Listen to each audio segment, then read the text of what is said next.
அனைவருக்கும் இனிய மாலை வணக்கம். நம்ம தொடர்ந்து மூன்றாவது வாரமாக ஸ்ரீ மகா காளேஸ்வரர் அருளிய அற்புதமான அந்த சித்திரை திருவிழா சிறப்பு சாதனா சங்கம் தியான பயிற்சிகளை எல்லாம் மேற்கொண்டு வருகிறோம். முதல் 2 வாரங்கள் இன்றைக்கு ரொம்ப இனிதாக நிறைவுற்றது. எப்படி ஆரம்பிச்சதுன்னே தெரியல. மூலாதார சக்கரத்தை தூய்மையுறுத்தும் பயிற்சி 7 நாட்களுக்கு. அதே மாதிரி இப்போ இன்றைக்கு 6 மணி அளவுல இந்த கால பைரவர் நம்மை சுவாதிஷ்டான சக்கரங்களை எல்லாம் எல்லாருக்கும் சீர்திருத்தக்கூடிய அந்த பயிற்சியும் ரொம்ப அற்புதமாக நிறைவேறியது. எப்படி ஒற்றைக்கால் தவம் எல்லாம் செய்ய முடியும் அப்படின்னு யோசிச்சது. ஆனா இவ்வளவு அழகாக நம்மளை வழி நடத்தி கொண்டு செல்கின்ற அனைத்து உயராத்மாக்களுக்கும் நம்ம நன்றி தான் சொல்லணும். முக்கியமா சில விஷயங்கள் மணிப்பூரக சக்கரத்தை பத்தியும் ஐயா ரொம்ப அழகா பல விஷயங்கள் ஷேர் பண்ணிருக்காங்க. அதுக்கு முன்னாடி இந்த ஒரு வாரமாக நாம் மேற்கொண்ட அந்த அற்புதமான சுவாதிஷ்டான பயிற்சிகள் எப்படி இருந்தது அப்படின்னு ஒரு சில வார்த்தைகள் ஷேர் பண்ணிக்கலாம்னு நினைக்கிறேன்.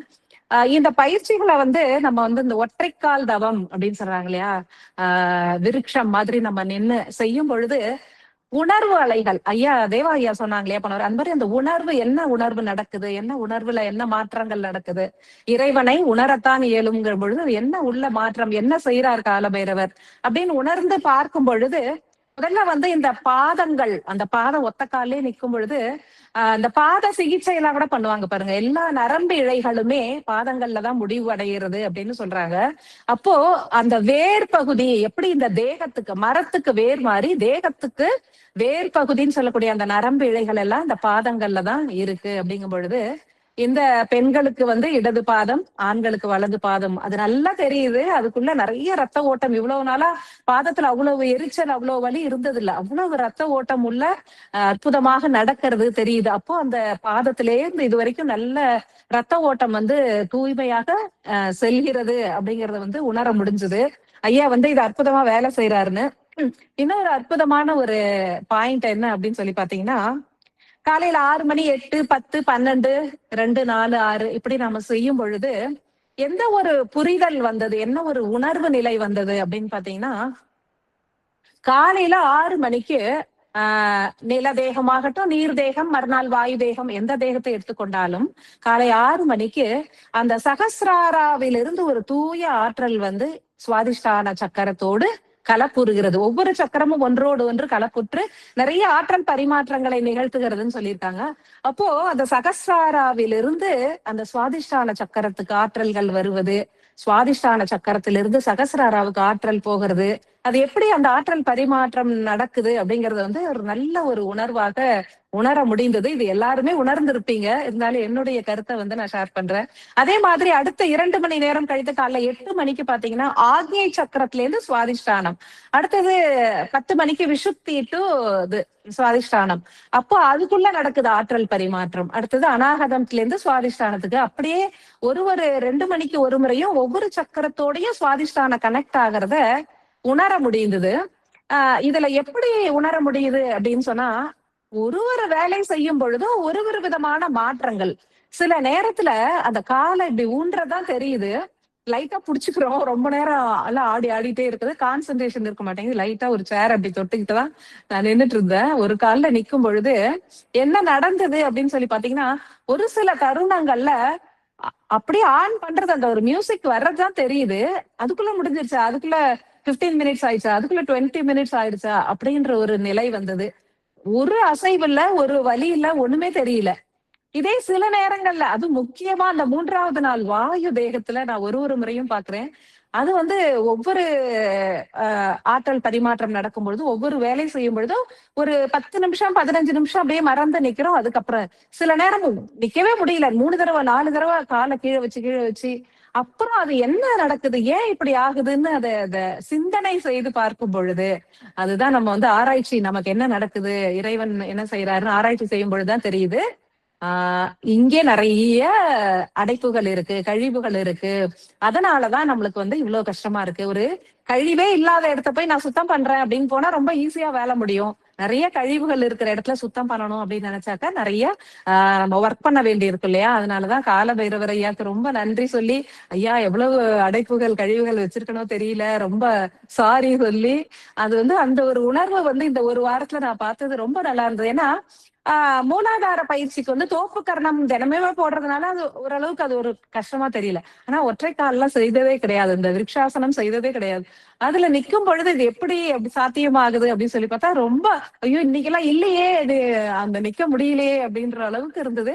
அவ்வளவு வந்து இன்னைக்கு கடைசியா முடிக்கிற நேரத்துல அந்த ஒரு உணர்வு நல்லா கிடைச்சது. என்னன்னா அப்படியே தேகமே வந்து வெயிட்லெஸ்ஸா இருக்கு, சிறகு மாதிரி அப்படியே பறக்கிற மாதிரி, சிரசு உடம்பு நிஜமாவே எல்லாமே கழிவெல்லாம் நீங்கி ஒண்ணுமே இல்லையா, இந்த தேகத்துக்குள்ள எதுவுமே இல்லையா, அப்படி எம்டி ஆயிடுச்சா அப்படின்ற மாதிரி ஒரு 5 நிமிஷம் அந்த ஒரு உணர்வற்ற நிலை 6 மணியில நம்ம செய்த அந்த பிரார்த்தனையில இருந்தது. காலபைரவர் ஐயாவுக்கு பரிபூர்ண நன்றிகளை செலுத்தி, இந்த சுவாதிஷ்டான சக்கரத்திற்கு நமக்கு கிடைத்த ஒவ்வொருவருக்கும் கிடைத்த அந்த அற்புத ஆற்றல் இந்த உலக மக்கள் அனைவருக்கும் சென்று சேரணும் அப்படின்ற பிரார்த்தனையோட ரொம்ப அற்புதமாக இன்றைக்கு வந்து நம்ம நிறைவு செய்தோம். இன்னும் ஒரு விஷயம் என்ன நடந்ததுன்னா, தாயினுடைய கருவறையில் இருந்த அந்த தொப்புள் கொடி வழியாக நாம் பெற்ற அந்த பல ஆசைகள், தேவைகள், பற்றுகள், அந்த கர்மாசையும் நம்ம எடுக்கிறோம். காலபைரவர் ஐயா வந்து அதெல்லாம் சுத்தம் பண்றாரு அப்படிங்கும் பொழுது என்ன மாதிரி ஒரு உணர்வு ஏற்பட்டது அப்படின்னா, அப்படியே கண்ணை மூடி தியானம் பண்ணும் பொழுது தாயின் கருவறைக்குள் இருக்கிற மாதிரியும் அந்த தொப்புள் கொடி கனெக்ஷன் இருக்கிற மாதிரியும் ஒரு காட்சி வந்தது. அப்புறம் ஒரு 2 நாள் அதை அப்படியே பார்த்துட்டே இருக்கும் பொழுது 2வது நாள் 3வது நாள் போக போக அந்த காட்சி அப்படியே உள்ள உள்ள உள்ள போகுது. அதாவது என்னுடைய தாய் அவங்க தாயினுடைய கருவறையில இருக்காங்க, அவங்க அம்மா அதாவது எங்க பாட்டி அவங்க அம்மாவுடைய கருவறையில இருக்காங்க, அவங்க அம்மாவுடைய கருவறையில இப்படியே போய்க்கிட்டே இருக்கு. ஒவ்வொருத்தரா அம்மா பாட்டி, அவங்களுக்கு முன்னாடி அம்மா, அவங்க அம்மா, அவங்க அம்மா, அவங்க அம்மா, இப்படியே போயிட்டே இருக்கும் பொழுது ஒரு கட்டத்துல என்ன பார்க்க முடியுதுன்னா, அப்படியே ஜெகஜோதியா லலிதாம்பிகை காமாட்சி தேவின்னு சொல்லக்கூடிய ஆதி பராசக்தி அன்னை வந்து அவ்வளவு ஒரு ஒளியா தக தக தகன்னு காட்சி கொடுத்தாங்க. அம்மா காமாட்சி அப்படின்னு கத்துற அளவுக்கு எனக்கு ஒரு சந்தோஷம் ஏற்பட்டது. அப்ப புரிஞ்சுகிட்டது என்னன்னா, எல்லா உயிரினுடைய மூலமே அவங்க தானே. அந்த சக்தியில இருந்து தானே ஒவ்வொரு உயிரும் பிறக்கிறது. நான் மட்டும் இல்ல, அத்தனை மனிதர்களும், அத்தனை விலங்கினங்களும், அத்தனை பறவைகளும், அத்தனை உயிரினங்களும் ஆதிபராசக்தி அன்னையிடம் இருந்துதான் நாம எல்லாரும் தோன்றி இருக்கோம். சோ அந்த மூலத்தை போய் டச் பண்ணும் பொழுது அப்படி ஒரு ஆனந்தம், அப்படி ஒரு பரவச நிலை அப்படி ஏற்பட்டது. அன்னைக்கு ஃபுல்லாவே காமாட்சி காமாட்சின்னு சொல்லிட்டே இருக்கேன். எதுக்கு இவ்வளவு ஒரு உணர்வு வருது அப்படின்னு சொல்லி பார்க்கும் பொழுது, ஓ அந்த உயிர் வந்து எங்க இருந்து உதிக்குதோ அது வரைக்கும் போய் காலபைரவர் ஐயா வந்து கூட்டிட்டு போய் எத்தனை எத்தனை பிறவிகள் யார் யார் வயிற்றுல எத்தனை வாட்டி எடுத்து எப்படியெல்லாம் வந்திருக்கோமோ எல்லாமே அதுல இருக்கக்கூடிய பற்று, ஆசை, தேவை, என்னென்ன கர்மாஸ் எல்லாம் இருக்கோ மொத்தமா வந்து ஐயா அழகா வந்து கிளீன் பண்ணி கொடுத்தத வந்து ரொம்ப அற்புதமா உணர முடிஞ்சது. எல்லாருமே ரொம்ப அற்புதமா உணர்ந்திருப்பீங்கன்றதுல வந்து எந்த சந்தேகமும் இல்ல. ஒவ்வொருத்தருக்கும் ஒரு ஒரு மாதிரியான உணர்வு நிலைகள் இருந்திருக்கும். இந்த பயிற்சிகள் மூலமாக நமக்கு கால பைரவர் ஐயா இன்னைக்கு என்ன சொல்லியிருக்காரு அப்படின்னாக்கா, எல்லாருடைய இலக்கு என்ன அப்படிங்கிறது இன்னைக்கு எல்லாருமே உணர்ந்து கொண்டார்கள் அப்படின்னு சொன்னாரு. நம்மளுடைய இலக்கு என்ன? இறைவனை ஒன்றர கலப்பது, பிறவியற்ற நிலையை ஏற்பது, இதுதான் ஒவ்வொருத்தருடைய இலக்கு. இந்த இலக்கினை அனைவரும் அடைந்து விட்டார்கள் அப்படின்னு அந்த மாதிரி ஒரு ஸ்டேட்மெண்ட் மாதிரி சொன்னாரு. அதாவது அதற்கான வழித்தடத்தை கரெக்டா எல்லாரும் பற்றி கொண்டார்கள். இறைவனை ஒன்றென கலக்க வேண்டும் அப்படிங்கிற அந்த தன்மைய எல்லோரும் ஏற்றுக்கொண்டார்கள் அப்படின்னு வந்து காலபைரவரையா வந்து இறுதியா வந்து நான் அவரை சுத்தி சுத்தி சுத்தி வந்து நமஸ்காரம் பண்ணேன் கடைசியா முடிக்கும் பொழுது. அப்ப அவர் உணர்த்தியது வந்து எல்லாருமே நல்லா சுவாதிஷ்டான சக்கரத்தை தூய்மை உறுத்துவதற்கு தங்களுடைய தேகங்களை வந்து ரொம்ப மனப்பூர்வமா கொடுத்தாங்க. எல்லாரும் முழு நம்பிக்கையோட செயல்பட்டாங்க. சில பேருக்கு நிறைய பயிற்சிகளை ஏற்க முடியல, பல வேலைகள் இருந்தாலும் அவங்க மனசார தங்களுடைய தேகங்களை எனக்கு சமர்ப்பணம் செய்ததுனால என்னால எளிதாக அந்த பணியை ஏற்க முடிந்தது அப்படின்னு வந்து உணர்த்தினாரு. 6 மணி பூஜையை முடிக்கும் பொழுது அது உங்களோட ஷேர் பண்ணலாம்னு நினைச்சேன். ரொம்ப சந்தோஷமா இருந்தது. அடுத்த வாரம் நாம ஏற்றுக்கொள்ளக்கூடிய அந்த பயிற்சிகள் என்ன அப்படின்னா, மணிப்பூரக சக்கரம். ஸ்ரீ மகா அகத்தியரே நமக்கு வந்து பூரணமாக அத சக்கரத்தை சுத்தப்படுத்தி கொடுக்க போகிறதாக நமக்கு குறிப்பிட்டிருக்காரு. ஏன் நமக்கு மகா அகத்தியர் வந்திருக்காரு அப்படின்னு சொல்லி ஒரு சிந்தனை ஏற்பட்டது. அப்போ மகா அகத்தியரே ஐயாவை அகத்தியர் ஐயாவே நினைச்சிட்டு இருக்கேன். ஏன் மணிப்பூரக சக்கரத்துக்கு அகத்தியர் ஐயா வந்தாரு அப்படின்னு அப்படியே யோசிச்சுட்டே இருக்கும் பொழுது, அகத்தியர் ஐயா வந்து சில லலிதா சகஸ்ரநாமம் நம்ம எல்லாருக்குமே தெரியும் இல்லையா? லலிதா சகஸ்ரநாமம் அகத்தியர் ஐயாவே அருளிய ஒரு அற்புதமான மந்திரம். ஸ்ரீ ஹயக்ரீவ மகரிஷிகள் கிட்ட இருந்து அகத்தியர் ஐயாவுக்கு கிடைச்சு, அகத்தியர் ஐயா நமக்கெல்லாம் அருளி இருக்கக்கூடிய ஒரு அற்புதமானது மந்திரம் லலிதாவினுடைய 1000 நாமங்களை போற்றி துதிக்கக்கூடிய ஒரு உன்னதமான மந்திரம். அகத்தியர் ஐயா கிட்ட கேட்கும் பொழுது, ஏன் வந்து ஹயக்ரீவர் வந்து உங்களுக்கு அதை எடுத்து சொல்றார்.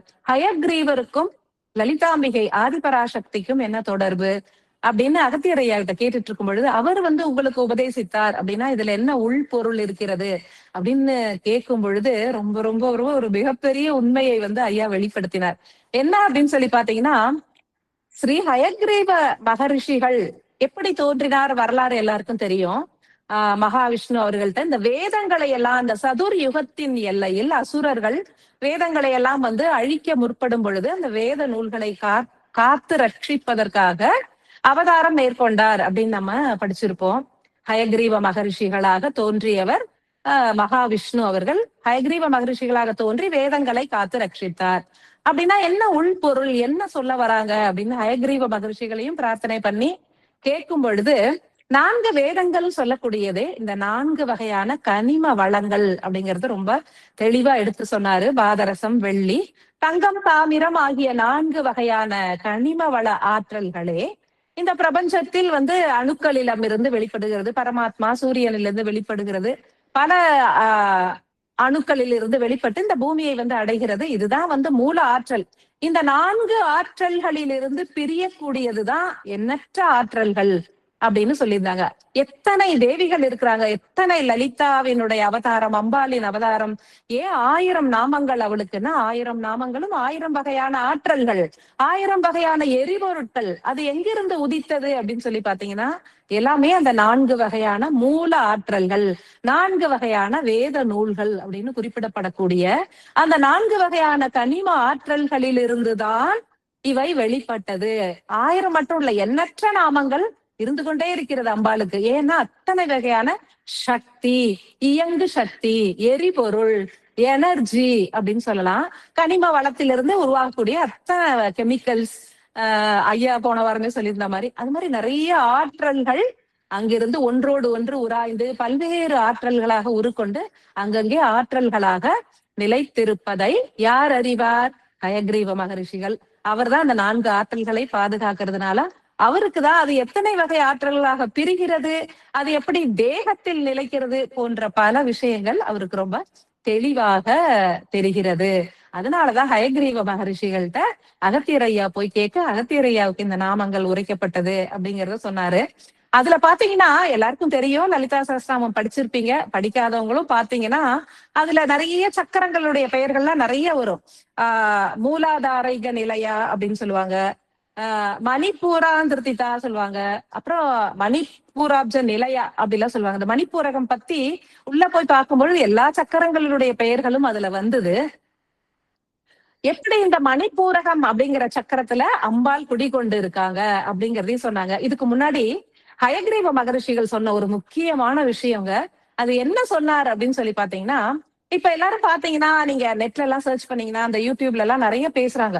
ஒரு பெரிய ஒளி சக்தி வந்து பூமியை நோக்கி வந்து கொண்டிருக்கிறது, நிறைய இறை ஆற்றல் ஒன்று வந்து வருகிறது, அதுக்கு வந்து கோல்டன் ஏஜ், கோல்டன் எனர்ஜி அப்படின்னு சொல்றாங்க. என்ன என்னவோ ஒரு ஹை ஃப்ரீக்வன்சி லைட் எனர்ஜி, ஒளி சக்தி அப்படின்னு சொல்றாங்க. இது எப்படி வந்து நம்ம சோலார் சிஸ்டத்தை நெருங்கி வருது, அதுக்குள்ள சூரியன் போக போகுது, அதுக்குள்ள பூமி வந்து டச் பண்ணிடுச்சு, உள்ள போய்கிட்டு இருக்கு. அதனால நம்மளுடைய கான்சியஸ் லெவல்லாம் ரொம்ப இம்ப்ரூவ் ஆகும். இப்ப வந்து நம்ம 3 டைமென்ஷன்ல தான் நம்மளால பார்க்க முடியும். அடுத்தது 4D 5Dங்கிற அளவுக்கு எல்லாம் நம்மளால பார்க்க முடியும். நம்மளுடைய கான்சியஸ் சொல்லக்கூடிய அந்த விழிப்புணர்வு திரைகள் நீங்க விழிப்புணர்வு அதிகமாகி கொண்டே போகும். இதுதான் உண்மை. இதையெல்லாம் வந்து நடக்க போகுது அப்படின்னு எல்லாரும் நிறைய பேசுறாங்க. இதை வந்து ஹயக்ரீவ மகரிஷிகள் வந்து அந்த நேரத்துல உணர்த்தியது வந்து ரொம்ப அற்புதமான விஷயம். என்னன்னா, மாமகா சக்தி மண்டல கோபுரம், அற்புதமான மாமகா சக்தி மண்டல கோபுரத்தினை ஐயா வந்து போன ஆண்டே நம்மளுக்கு குறிப்பிட்டிருந்தாரு. ஸ்ரீ மகா காலேஸ்வரர் உரைகின்ற அந்த உஜ்ஜயினி பகுதி மண்டல சொல்லக்கூடிய அந்த டவர் அத வந்து அதனுடைய மையப்பகுதி வந்து உஜ்ஜயினியில கால் பதித்து விட்டதாகவும், கன்னியாகுமரியில தென்முனைன்னு சொல்றோம், கன்னியாகுமரி பகவதி அம்மனினுடைய அந்த சக்தி பீடத்தில ஒரு காலும், அதே மாதிரி குஜராத்தில் இருக்கக்கூடிய அம்பாலி அந்த சக்தி பீடத்தில் ஒரு கால், மேல வந்து வைஷ்ணவி தேவி உரைகின்ற அந்த பகுதியில ஒரு காலும், கல்கத்தா காளி என்று சொல்லக்கூடிய அந்த அம்பாள் சக்தி பீடத்துல ஒரு காலும் பதியப்பட்டு விட்டது அப்படின்னு சொல்றாங்க இல்லையா. சோ இந்த எனர்ஜி தான் அவங்க சொல்ற எனர்ஜி அப்படின்னு வந்து வெளிப்படுத்தும் பொழுது அவ்வளவு ஆனந்தமா இருந்தது. இவ்வளவு சயின்டிஸ்ட், இவ்வளவு பேரு நிறைய பேசுறாங்க இத பத்தி, நிறைய ஒளி வருது, எல்லா மக்களினுடைய கான்சியஸ் வந்தா இம்ப்ரூவ் ஆக போகுது. எல்லாருமே வந்து இப்பவே பாத்தீங்கன்னா தெரியும், நிறைய பேர் யூடியூப்ல நிறைய பேசுறாங்க இறைவனை பத்தி நிறைய. இது வரைக்கும் வந்து கொண்டிருந்த அந்த கருத்து வந்து எல்லாருக்குமே இப்ப வந்து உள்முகமாக திரும்பி மாறுபட்ட சிந்தனைகள் உதிக்கிறது. இதுக்கு காரணமே அந்த லைட் எனர்ஜி. ஆமாம், அனைத்து உயர் தெய்வங்களும் இங்கே அன்பாலயத்துல இறங்கி வந்து நம்ம கிட்ட பேசிக்கிட்டு இருக்கிறதுக்கும் அதுதான் மூல காரணம். ஹயக்ரீவ மகரிஷிகள் உருவாக்கி அமைத்துள்ள அந்த மகா சக்தி மண்டல கோபுரம்னா என்ன அப்படின்னா, விண்ணுலகத்தில் இருக்கக்கூடிய அனைத்து உயராற்றல்கள், அனைத்து விண்மீன்கள், அனைத்து தெய்வங்களினுடைய சக்திகள், ரிஷிகளின் சக்திகள், தேவர்களின் சக்திகள், கந்தர்வர்களின் சக்திகள், அனைவருடைய ஆற்றலின் சேமிப்பு, அததான் அவரு மாமகா சக்தி மண்டல கோபுரமா இங்க இறக்கிட்டு வர்றார். அதுதான் அந்த லைட் எனர்ஜி அப்படின்னு வந்து அவர் வந்து குறிப்பிட்டாரு. ரொம்ப ரொம்ப ஆனந்தமா இருந்தது. இந்த ஒளி சக்தியை தான் வந்து நம்ம ஸ்ரீ லலிதா ஆதிபராசக்தி அப்படின்னு நம்ம சொல்லலாம். அவங்களுடைய அந்த உன்னதமான ஆற்றல் அப்படின்னு அதை சொல்லலாம். அதை வந்து அந்த ஆற்றலை அவர் இப்ப நம்ம இந்த பாரத தேசத்துல பதிச்சுட்டு என்ன செய்ய போறாருன்னா, இதே மாதிரி சின்ன சின்ன சக்தி மண்டல கோபுரங்களை உலகம் முழுவதும் அமைக்க போவதாக கூறியிருக்கார்.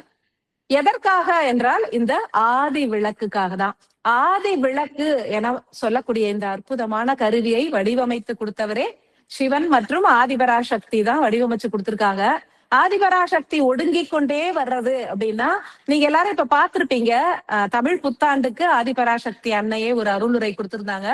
ஒடுக்கம்னா என்ன, அவங்களுடைய ஒடுக்கம்னா என்னன்னு ரொம்ப அழகா எக்ஸ்பிளைன் பண்ணியிருந்தாங்க. அந்த அணுக்கள் எப்படி வந்து விரிந்து விரிந்து செல்லுதோ அது கடைசியாக மனித தேகமாக தான் மாறுது. கடைசி தேகம், அதற்கு பிறகு மெல்ல மெல்ல ஒடுங்கி மீண்டும் மூலத்தை சென்று அடைய வேண்டும் அப்படின்னு சொல்லியிருந்தாங்க.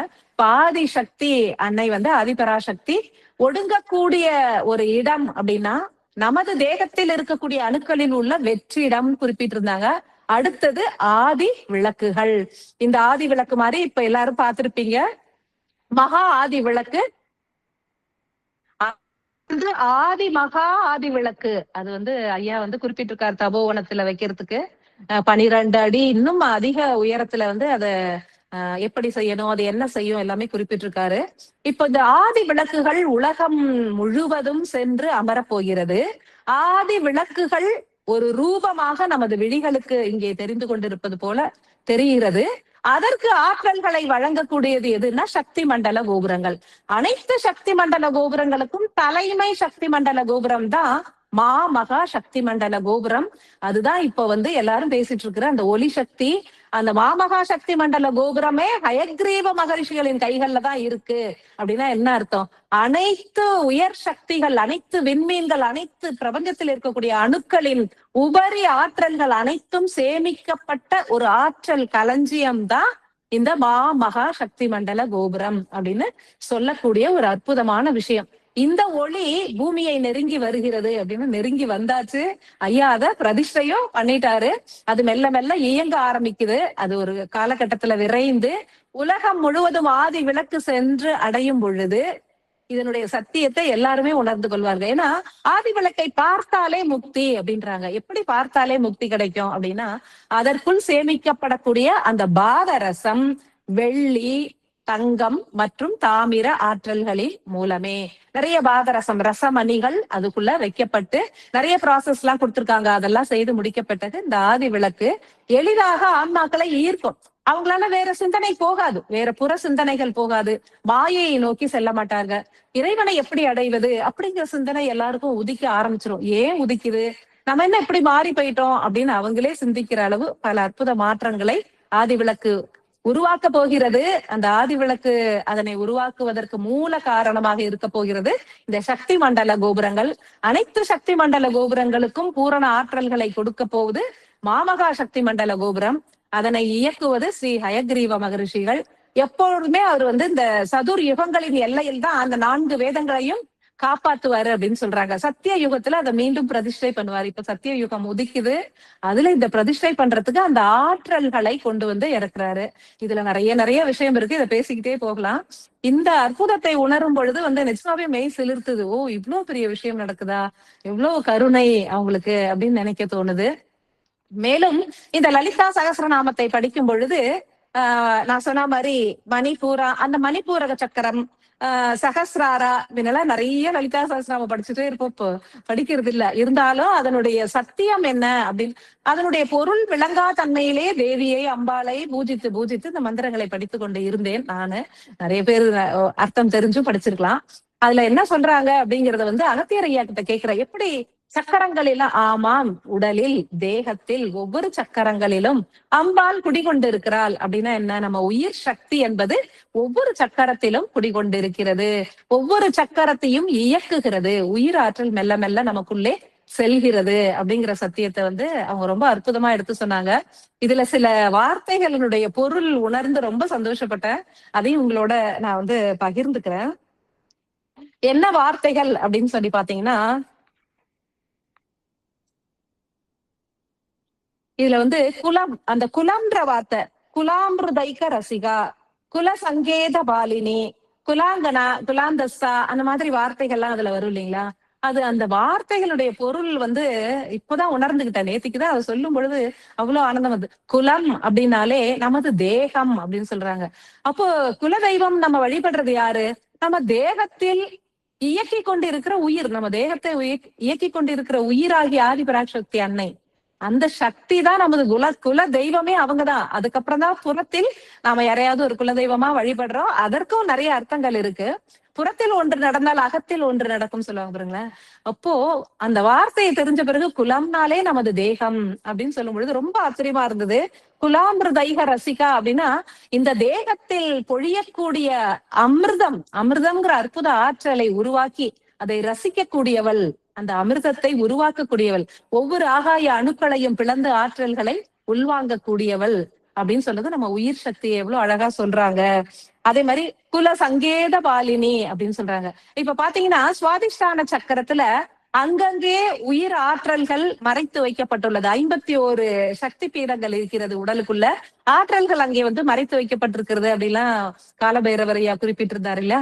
அதுதான் குல சங்கேத பாலினி அப்படின்னு சொல்றாங்க. அந்த தேகம், குலம்ன்ற அந்த தேகத்துக்குள்ள சங்கேதம் அப்படின்னா மறைபொருள், மறைச்சு மறைச்சு வச்சிருக்கிறது சங்கேதம்.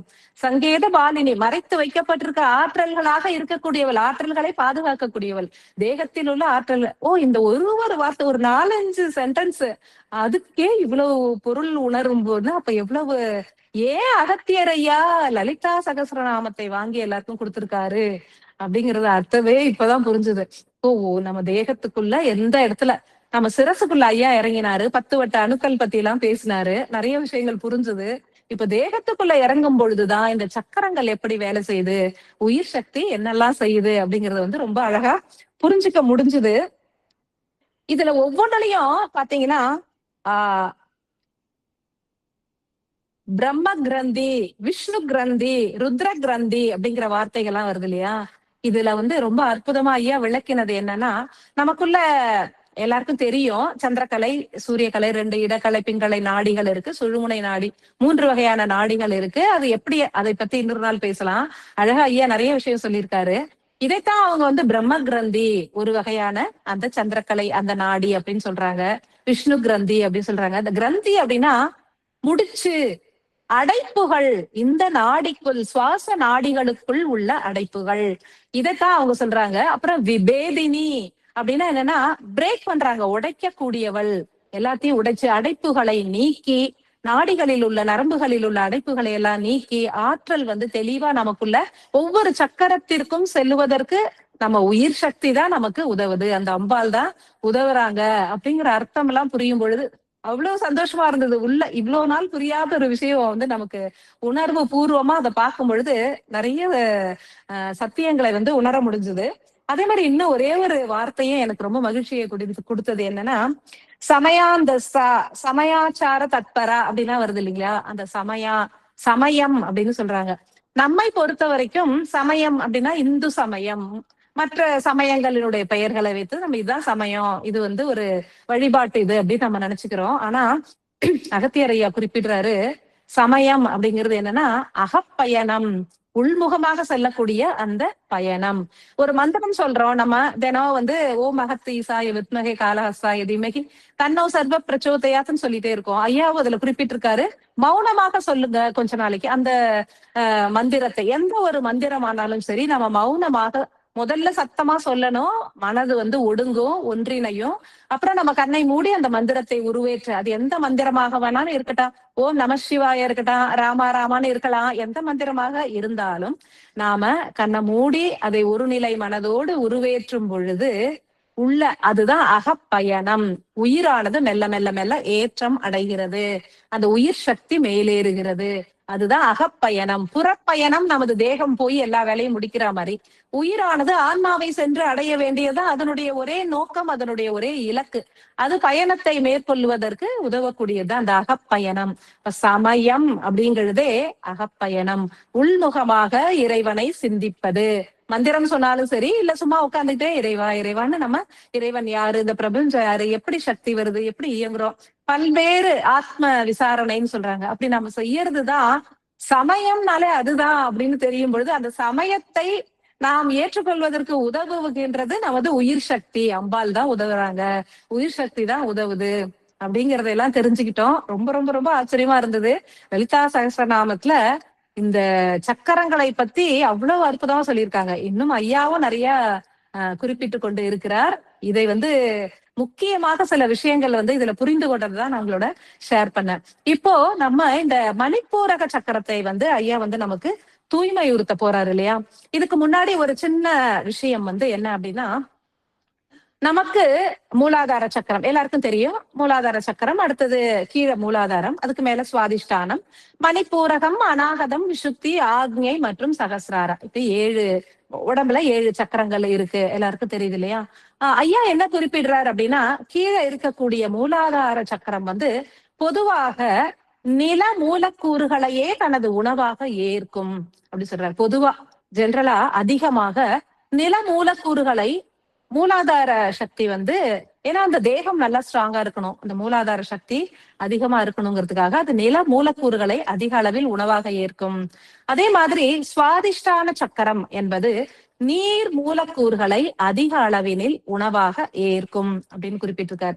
அடுத்தது மணிப்பூரக சக்கரத்திற்கு வரும்பொழுது பாத்தீங்கன்னா, மணிப்பூரக சக்கரத்துல பாதி சக்கரம் நீர் மூலக்கூறுகளையும், மீதி பாதி சக்கரம் அநாகதம் ஏற்கக்கூடிய அந்த வாயு மூலக்கூறுகளையும் ஏற்கும் அப்படின்னு ஐயா குறிப்பிட்டிருக்காரு.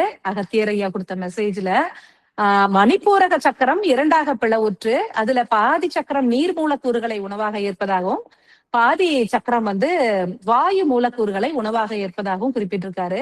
அடுத்தது நம்ம அநாகத சக்கரம் பாத்தீங்கன்னா, அது முழுமையாக வாயு மூலக்கூறுகளை அதிக அளவில் உணவாக ஏற்கிறது அப்படின்னு குறிப்பிட்டிருக்காங்க.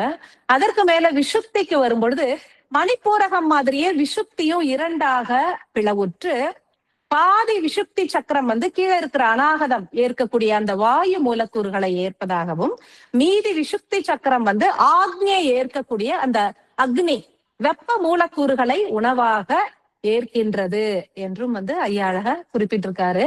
இப்போ அகத்தியர் ஐயாவே இந்த மணிப்பூரக சக்கரத்தினை தூய்மையுறுத்துவதற்கு செயல்பட போறாரு அப்படிங்கும் பொழுது அவர் என்ன சொல்றாரு அப்படின்னு சொல்லி பாத்தீங்கன்னா, மணிப்பூரகம் அப்படிங்கிறத மணி கூட்டல் பூரணம் கூட்டல் அகம் அப்படிங்கிறத பிரிக்கிறார்.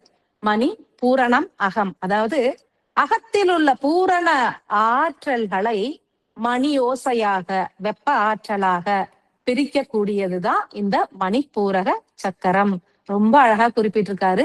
அணு பிளவினை ஏற்படுத்தக்கூடியது இந்த மணிப்பூரக சக்கரம், அதனுடைய பணி அதுதான் அப்படின்னு அவருடைய அருளுரையில குறிப்பிட்டிருக்காரு. மணி அப்படிங்கறத நம்ம ஒரு பல பொருட்கள் கொடுத்திருக்காங்க. அதுல ஒரு நவரத்ன மணிகள் அப்படி சொல்றாங்க, முத்துமணி, வைரமணி, அதெல்லாம் கூட நம்ம மணின்னு சொல்றோம். அத ஓசை, மணி ஓசை, அதை ஐயா குறிப்பிட்டிருக்காரு. இதுல நம்ம அகத்துக்குள் வரக்கூடிய அந்த ஆகாய மூலக்கூறுகளை இரண்டாக பிளந்து அதிலிருந்து வெப்ப சக்தியை அணு பிளவை உருவாக்கி வெப்ப சக்தியை உருவாக்கக்கூடிய ஆற்றல் மணிப்பூரக சக்கரத்திற்கு உண்டு அப்படிங்கிறத ஒரு பெரிய முக்கியமான விஷயமாக ஐயா குறிப்பிட்டிருந்தார். நம்ம அனுதினமும் பாத்தீங்கன்னா நம்ம முன் விடியல்ல எழுந்துக்கணும், நம்ம பிரம்ம முகூர்த்தத்துல எழுந்து பிரார்த்தனை பண்றது நல்லது அப்படிலாம் சொல்றாங்க.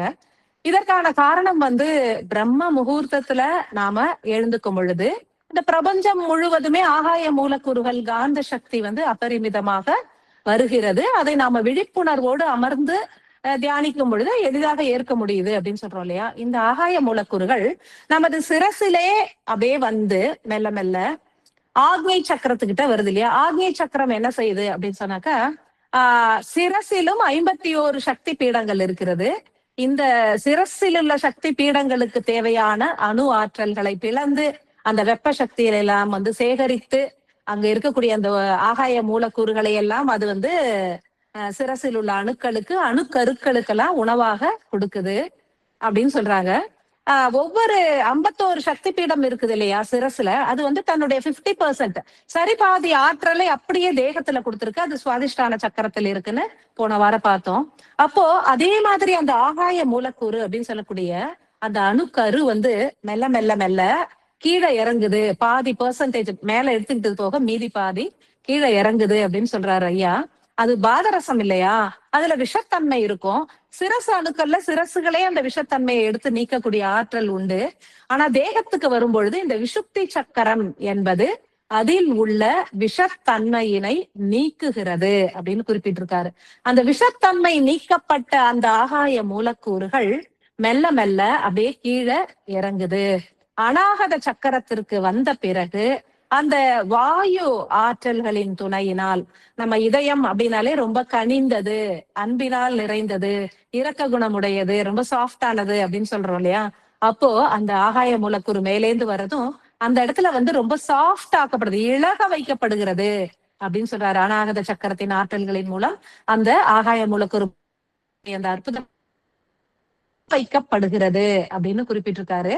அதற்கு மேல நேர மணிப்பூரக சக்கரத்திற்கு வந்த பிறகு அந்த இளகிய அணு இரண்டாக பிளக்கப்படுகிறது. மணிப்பூரக சக்கரமே அதை அணுக்களை பிளக்கும் சக்தியை உடையதுதான் இந்த மணிப்பூரக சக்கரம் அப்படின்னு குறிப்பிட்டிருக்காரு. அது இப்ப அதுக்கு ஒரு உதாரணம் கூட குறிப்பிட்டிருக்காரு. H2O அப்படின்னு நம்ம சொல்றோம், அந்த நீரின் மூலக்கூறுன்னு சொல்றோம். அவர் எப்படி அந்த ஆற்றலை இரண்டாக பிளக்கிறது அப்படிங்கறத அதுல சொல்லியிருக்காரு. ஹெச்சையும் ஓவையும் அந்த ஹைட்ரஜனையும் ஆக்சிஜனையும் தனியாக பிளக்கக்கூடிய ஆற்றல் அதற்கு உண்டு, மணிப்பூரக சக்கரத்திற்கு உண்டு. அது என்ன செய்யுது, இளகி வரக்கூடிய அந்த ஆகாய மூலக்கூறு ரெண்டா பிளந்து அந்த அக்னி ஆற்றலை, அந்த எரிபொருளை, அந்த எனர்ஜி, இப்ப உலகமே சண்டை போட்டுட்டு இருக்கிறது இந்த எனர்ஜிக்கு தான் இல்லையா. அது நம்ம தேகத்துக்குள்ள வரும்பொழுது அந்த எனர்ஜிய H2 போல அந்த H ஹைட்ரஜன், ஒற்றை அணுவே உயிரையே ஹைட்ரஜன் தான் முதலே சொல்லியிருக்காரு அகத்தியரையா. அந்த ஹைட்ரஜன் சொல்லக்கூடிய அந்த அற்புதமான ஆற்றலை பிரிச்சு தனியா எடுத்து சுவாதிஷ்டானத்திற்கு கொடுக்கிறது. அப்பொழுதுதான் அந்த சுவாதிஷ்டானம் 51 இடங்கள்ல இந்த ஆற்றல்களை எல்லாம் சேமித்து வைக்கிறது அப்படின்னு ரொம்ப தெளிவா குறிப்பிட்டிருக்காரு. கீழே மேல மேல போக போகதான் புது புது பரிமாணங்கள்ல அவங்க கொடுக்குற அந்த விடைகள்லாம் நமக்கு புரியுது. இதை பிளந்து கொடுக்கறதுனால அந்த H ஹைட்ரஜன் சொல்லக்கூடிய ஒரு மிகவும் அற்புதமான எரிபொருள், உயிர் சக்தி, வெப்ப சக்தி நமது சுவாதிஷ்டான சக்கரங்களில் 51 இடங்கள்ல ரொம்ப குறிப்பாக சேமிக்கப்படுகிறது. இதை விட அற்புதம் ஆரம்பத்துல இருந்தே சொல்லிட்டு இருக்காரு. மிக மிக நுண்ணிய ஆகாய மூலக்கூறுவை மூலாதாரத்துல சேமிக்கப்படணும். அதுதான் உயிர் சக்தி. அந்த உயிர் சக்தி தான் குண்டலினி சக்தி. அதை தான் மேலேற்றி நம்ம கொண்டு போய் சகசிராராவோடு கலப்புற செய்யணும்.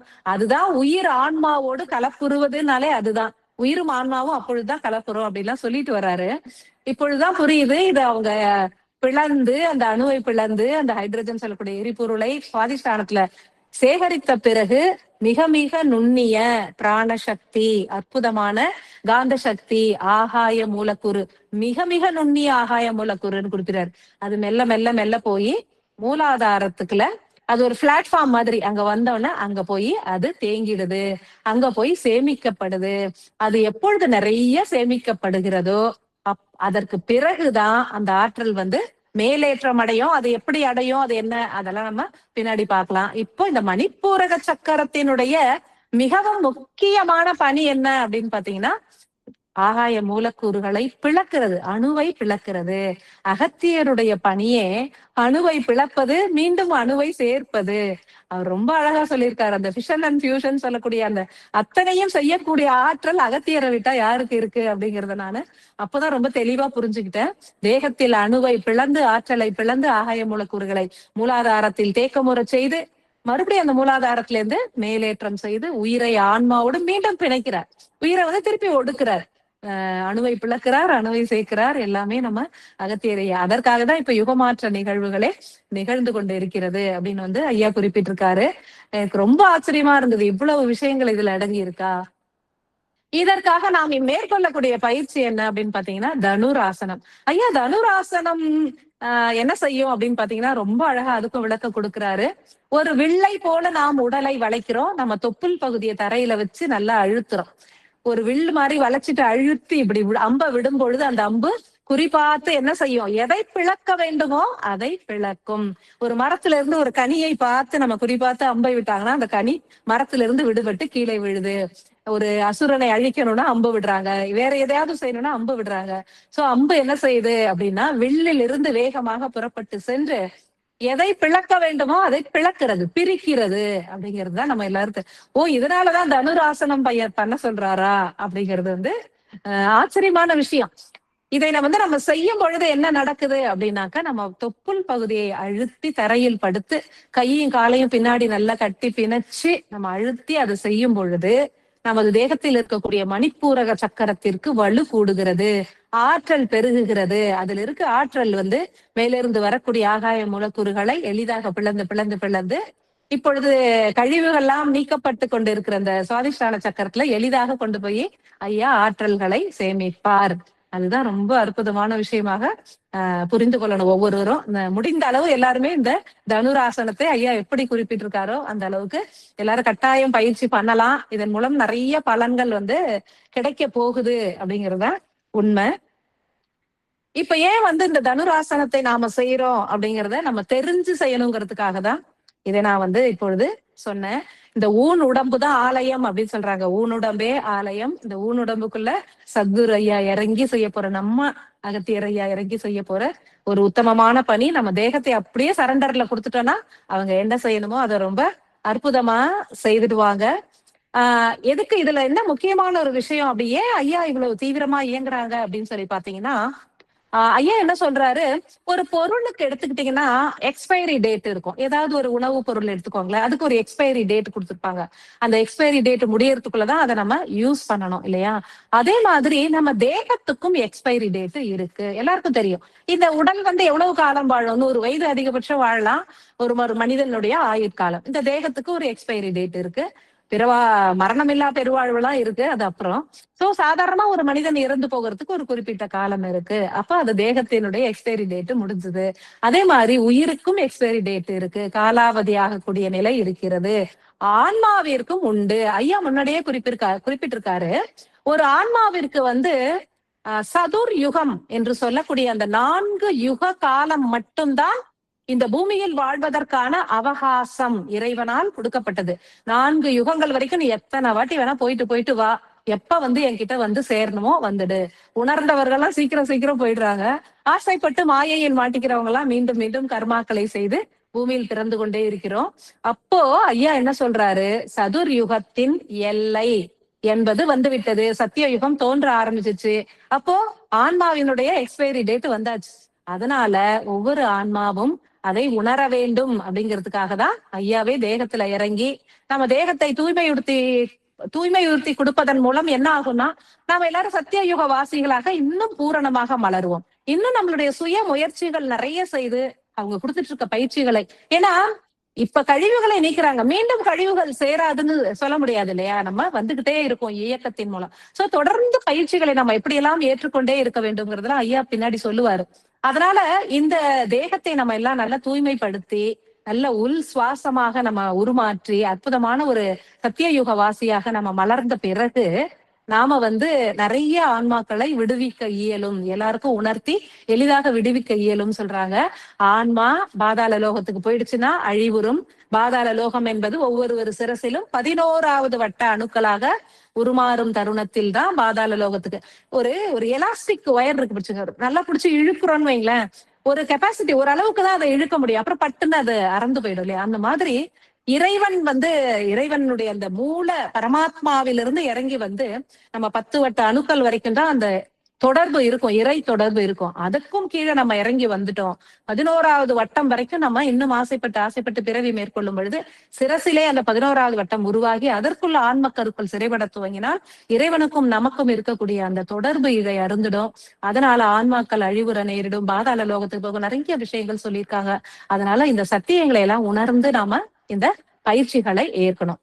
கடைசியில ஒரு அற்புதமான விஷயம், ஒவ்வொரு வாரமே ஒரு அட்டவணை ஐயா கொடுக்கிறாரு. நிலதேகத்தில் உள்ள மணிப்பூரக சக்கரத்தில் எந்த மாதிரி கழிவுகள் இருக்கும், இந்த தனுராசன பயிற்சியையும் தியான பயிற்சியும் ஏற்றால் என்ன பலன் கிடைக்கும், அதை கொடுத்திருக்காரு இல்லையா. அதை ஒரு முறை பார்த்திடலாம். நம்மளுடைய நிலதேகம் நாளை காலையில் நாம துவங்க போகிறது நிலதேகத்தில் உள்ள மணிப்பூரக சக்கரத்தில் உள்ள கழிவுகளை நீக்கும் பயிற்சி இல்லையா. இதுல என்ன மாதிரி கழிவுகள் இருக்கும் அப்படின்னா மன அழுத்தம் அப்படின்னு ஐயா குறிப்பிட்டிருக்காரு. ஒரே வார்த்தை தான், மன அழுத்தம்.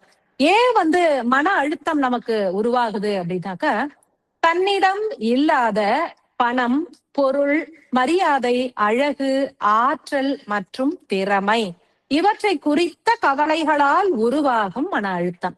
நம்ம கிட்ட பணம் இல்லையே, அவங்கள்ட்ட இவ்வளவு பணம் இருக்கே, நம்ம கிட்ட இல்லையே, அவங்க இவ்வளவு அழகா இருக்காங்களே, நம்ம அழகா இல்லையே, அவங்கள்ட்ட இவ்வளவு திறமை இருக்கே, நம்ம கிட்ட இந்த திறமை இல்லையே, அவங்கள பார்த்தா எல்லாரும் மரியாதை கொடுக்குறாங்களே, நமக்கு யாரும் மரியாதை கொடுக்கலையே, இப்படியே நம்ம நினைச்சு கவலைப்படுறோம் இல்லையா.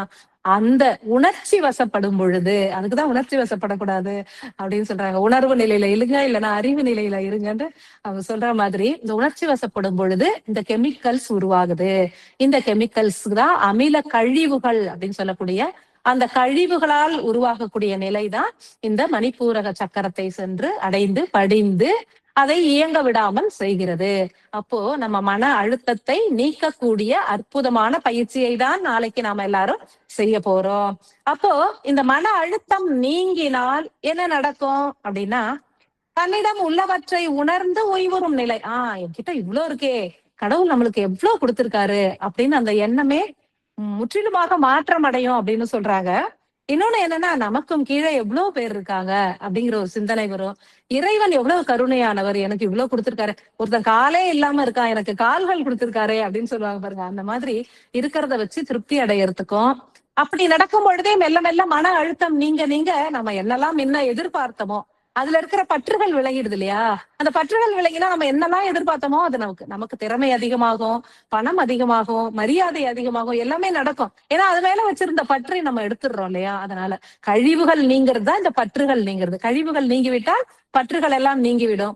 அது யாரா மரியாதை கொடுத்தா என்ன, கொடுக்கலாம், இருக்கிற பணமே போதும், இருக்கிறதே போதும் என்ற மனமே பொன் செய்யும் மருந்து நம்ம நினைக்க ஆரம்பிச்சிட்டோம்னா என்ன ஆகும், மணிப்பூரக சக்கரம் சூப்பரா இயங்க ஆரம்பிக்கும். ஆற்றல்கள் பிளவுறும். அந்த உயிர் சக்தி அதுதான் நமக்கு பொருள் சக்தியை கொடுக்கக்கூடியது. அந்த ஆக்சிஜன் உன்னதமான மூலக்கூறு, ஆகாய மூலக்கூறு, அருண் சக்தியை கொடுக்கக்கூடியது எல்லாமே நமக்குள்ள வரும் அப்படின்னு சொல்றாரு.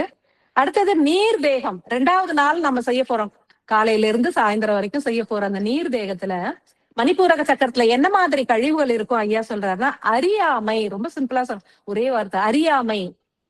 ஆன்மா மற்றும் உயிர் எப்படி ஒரு அபரிமிதமான ஆற்றல்களை கொண்டுள்ளது அப்படிங்கிறது தெரியாத ஒரு நிலை.